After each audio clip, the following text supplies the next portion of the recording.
जय श्री कृष्ण दोस्तों। गरुड़ पुराण में पितृपक्ष में श्राद्ध करने के कुछ नियम बताए गए हैं।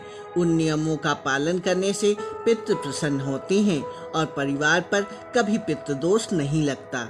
ऐसा परिवार को पितर आशीर्वाद देकर जाते हैं। दोस्तों, हर साल अश्विन मास के कृष्ण पक्ष की प्रतिपदा तिथि को पितृपक्ष की शुरुआत होती है और अमावस्या तक रहती है। ये 15 दिन पूरी तरह पितरों को समर्पित माना जाता है। मान्यता है कि इन दिनों में हमारे पितर पितृलोक से धरती पर आते हैं और अपने परिजनों से अन्न और जल की अपेक्षा करते हैं। इसलिए पितरों को श्राद्ध और तर्पण के जरिए अन्न और जल दिया जाता है। जिनके परिजन पितृपक्ष में श्राद्ध और तर्पण नहीं करते, उनके पितर भूखे प्यासे धरती से लौट जाते हैं। ऐसे में परिवार में पितृदोष लगता है और तमाम तरह की परेशानी सामने आती है। गरुड़ पुराण में श्राद्ध से जुड़े कुछ नियम के बारे में विस्तार से बताया गया है। गरुड़ पुराण के अनुसार आपके पूर्वज की जिस तिथि में मृत्यु हुई है, पितृपक्ष की उसी तिथि को पितरों को श्राद्ध दिया जाता है। सुबह जल्दी उठकर स्नान आदि से निवृत्त होकर पूजा स्थान और पितरों के स्थान को गोबर से लीपना चाहिए और गंगा जल से पवित्र कर लेना चाहिए। फिर पितरों के नाम पर सुयोग्य ब्राह्मण से तर्पण कराना चाहिए। उसके बाद दिन के 12:24 तक पितर के नाम पर ब्राह्मण को भोजन कराना चाहिए। ये समय अच्छा माना जाता है।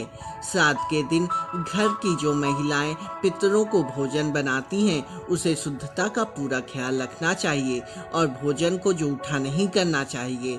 श्राद्ध का भोजन करने के लिए जिस भी श्रेष्ठ ब्राह्मण या कुल के सम्मानित व्यक्ति को बुलाया जाता है, सबसे पहले उनके पैरों को धोना चाहिए। इस कार्य के समय पत्नी को पति की दाहिनी तरफ होना चाहिए।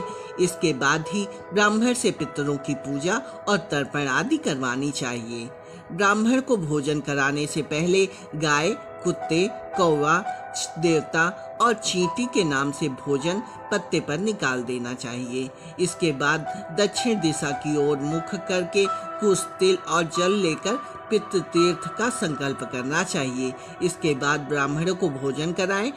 भोजन हमेशा पत्ते या थाली में ही दें, कभी डिस्पोजल में नहीं देना चाहिए। ब्राह्मण को भोजन हमेशा प्रेम पूर्वक कराएं, क्रोधित ना हो और न ब्राह्मण को होने दे। भोजन करने के बाद ब्राह्मण को यथा सामर्थ्य दान व दक्षिणा देकर सम्मान पूर्वक पैर छूकर विदा करना चाहिए। पितरों के निर्मित जो अपनी सामर्थ्य के अनुरूप शास्त्र विधि से श्रद्धा पूर्वक श्रद्धा करता है, पितर उससे संतुष्ट होते हैं और परिवार को आशीर्वाद देकर जाते हैं। ऐसा परिवार हमेशा फलता फूलता है। घर में किसी चीज की कमी नहीं होने पाती।